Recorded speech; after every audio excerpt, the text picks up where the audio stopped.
Hello everyone, welcome.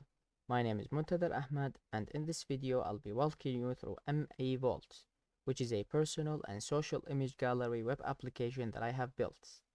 MAVault is a project where I combine two things that I deeply care about, which are photography and front-end development.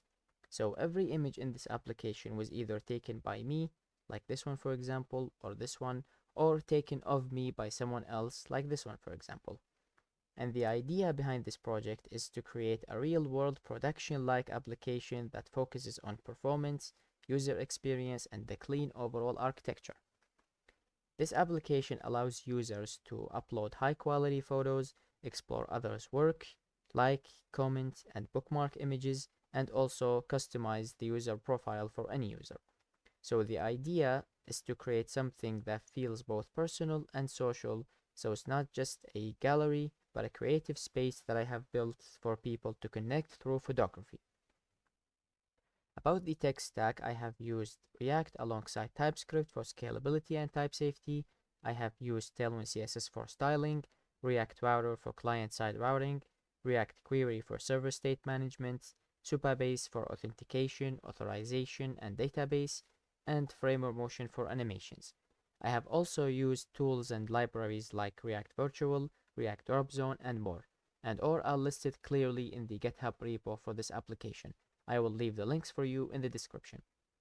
Also, this application is hosted online, so feel free to go and try it out on your own. I would be more than happy to receive any feedback from you. So let's start with the home page. This is the page that the user will be greeted with. Here we have the grid of images, and I have used pagination in this page. So if we scroll to the end, here we have the pagination buttons, and by the way, all of which are calculated dynamically based on the current number of images that we have in our database. And each and every button or page corresponds to at most 12 images displayed in this manner. And by the way, this page and this application in general relies heavily on server state caching. So this means that previously fetched data is reused intelligently to reduce the loading times.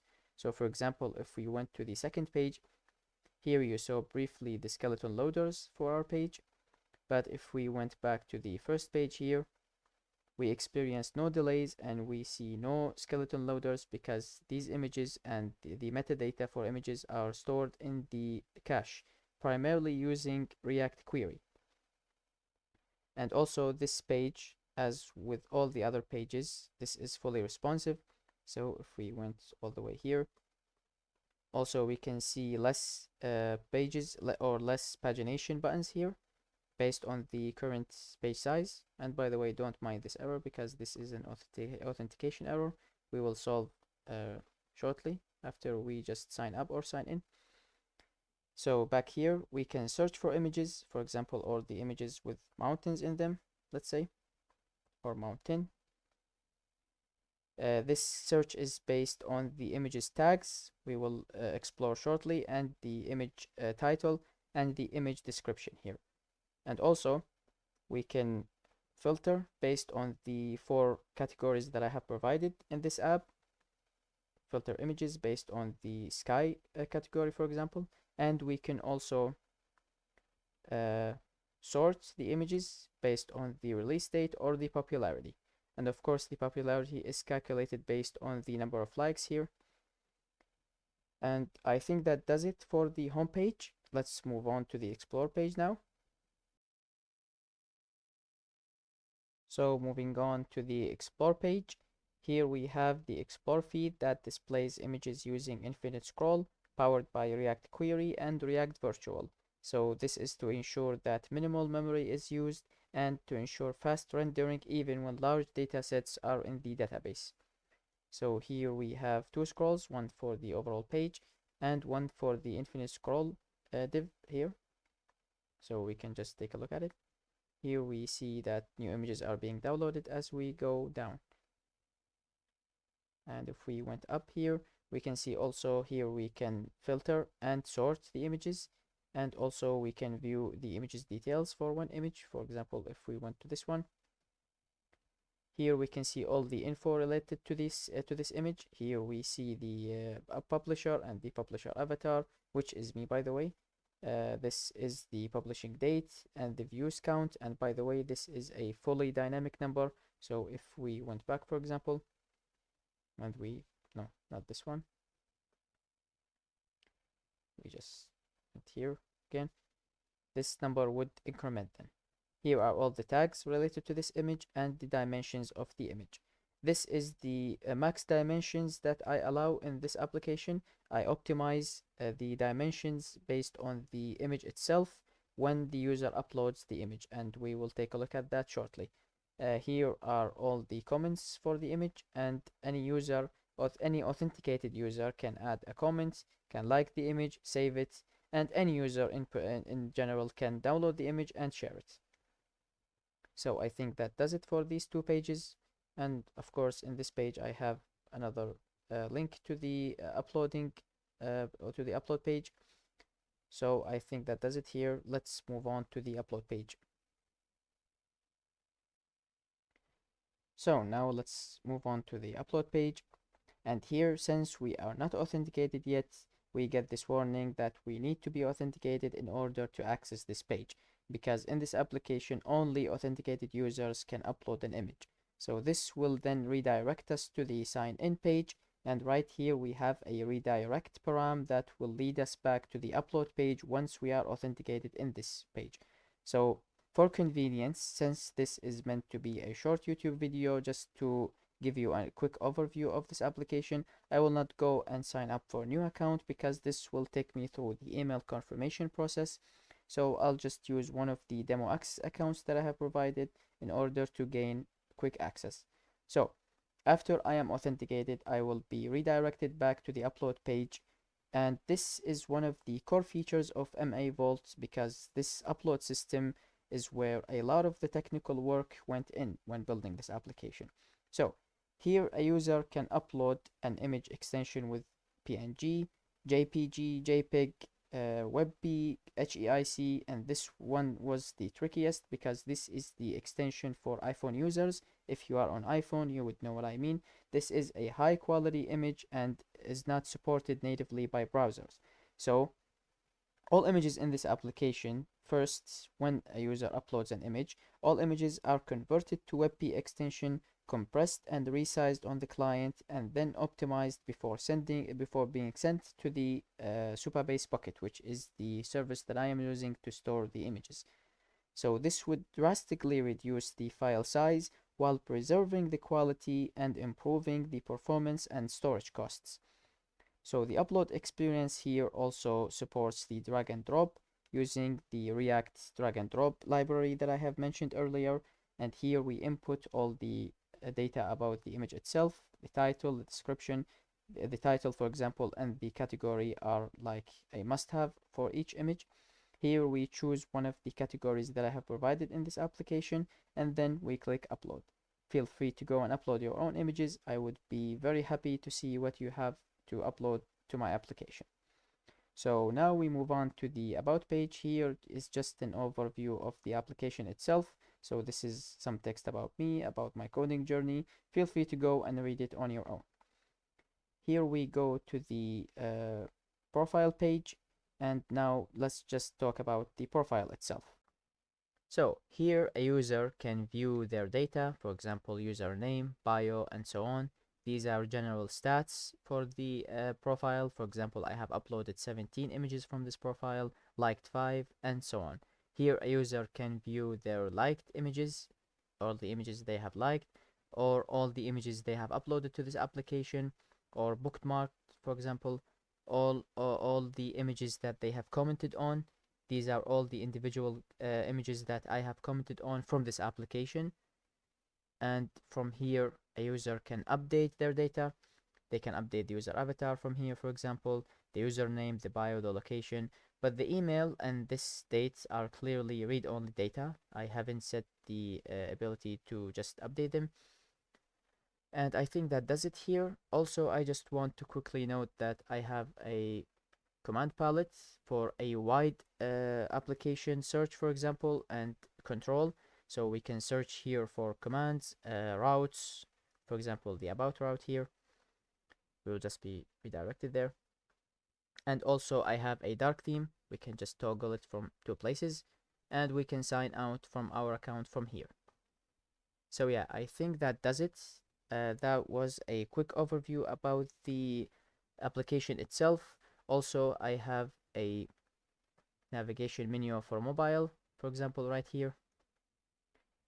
And yeah, I think that does it right here. Let's just take a quick overview about the code and the architecture of this application.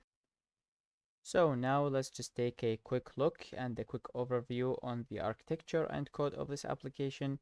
And just to note, I won't go into the deep details of this entire code base because this entire code base is on GitHub. So if you have any more things to view, feel free to go and view on the GitHub repo that I will provide in the comment section. This is just to take a quick overview on the code of this application and the architecture. So here we are going to go briefly into the code. But if you are more interested in this, I would be more than happy to explain and discuss anything with you. So here we have the components folder in the source folder. These are all the reusable components in this application. For example, this back button that we viewed in multiple pages previously, this is the button responsible for the back navigation based on the to prop. And for example, here we have the hero section responsible for all the animations that we saw in the homepage using, of course, a frame of motion here, and so on. So here we have the custom hooks folder based on the architecture that I have provided earlier in the job tracker application. This application uses the same architecture. Each and every custom hook here works with React query. So here, for example, we have the custom hook that fetches images and store them in data based on the current page, the page size, which is a fixed number of 12, and also the filter. So this filter is an object that has in this object it has the current filter and the current search that we have typed in the search bar. And of course, this is all for the home page. It's not for the infinite scroll in the explore page. And also, this filter has the current sort order.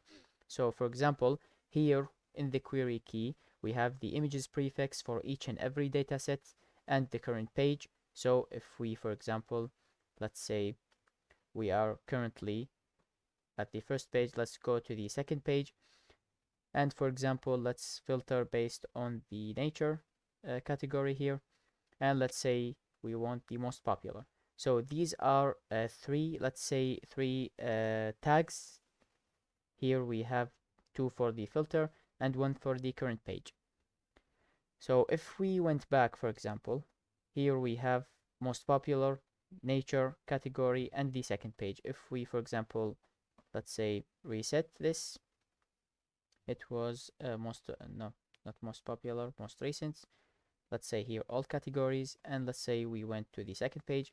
If we do the same, and we are currently at the second page, and we do this once again, nature and most popular, you saw that there was no loading indicators and there are no skeleton loaders because all data is fetched in from cache based on the label here, the images prefix, the current page, the page size, and the current filter. And the same applies in a way to the single image page. So for example, here, if we go to this image, here you saw some loading indicators and some skeletal loaders. If we went back and back here again, so this image is fetched now from cache. So there is no loading skeletons and whatsoever. So I think that does it here. I also have some custom hooks to interact with the database from the mutation side. Here, for example, this is the custom hook responsible for liking an image. And yeah, I think that does it here. Here are all the pages in this application. I also have the auth callback page here responsible for the authentication, and the error page working with the error boundary, the React error boundary that I have used in this application, just in case that the user inputs a page that is not there. For example, if we go here and just do this, for example, So this is the custom error page. And yeah, these are the rest of the pages. And this is the services folder. Same with the application of the job tracker. Here are all the API functions that are used to interact with the database from the images side. So here we get the images, for example. Here we get the infinite images for the explore page. Here we get one image, for example, based on the image ID. Here we get the user images, the liked images, the uploaded images that we saw earlier. Here we comment on images, and so on. The same applies here, for example, but from the user side. So here are the login, sign up, and so on for the user, for each user. So yeah, I think that does it here. If you are interested more, I would love to discuss some technical decisions with you and the challenges that I overcame in this application and the future improvements of this application. I am always updating my applications based on the need of the application itself, and this is a very special one for me. So based on the application, you would probably see something different when you view it, like a month from now or 2 months, because I am updating as I go. So this live demo and source code are linked in the description. Thank you so much for watching. See you in the next one.